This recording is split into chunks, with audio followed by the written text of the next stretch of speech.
Hello there, William Dennehy is my name. I'm farming here in Currow, County Kerry. The milking platform here is 35 hectares, milky 100 cows. We're just standing here in the Spur road. I put in the Spur road here this year. It was as a result of last year. It was a patch that I was struggling to get grazed because I couldn't get the access into the back of it. So I put in the Spur roadway.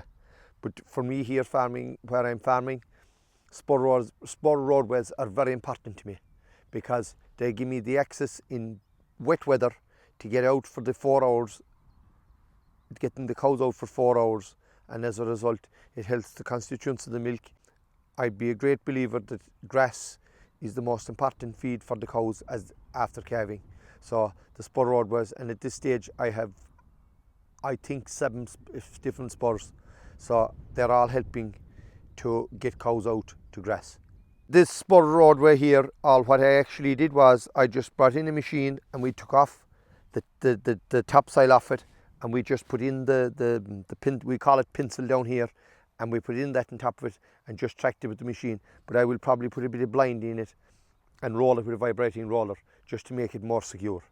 But in the wet weather, all I'd be doing is working the 12-hour allocations, and that's why I like this spur roadway here now, whereas I'd pull the wire down and I graze the back of the paddock and I'd move it on again. I'd always graze from the back out to the front. I never graze from the front to the back. I graze from the back out to the front always, because you're doing less damage than the cows are only walking at once, and you're reducing the damage. I have moved the water trucks in such a way is when I am grazing these blocks, in most cases they do have access to water. The one thing I do always is I'm a fierce believer in multiple access points. Even the driest day of the year, I won't drive the cows in the same gap and bring them out the same gap.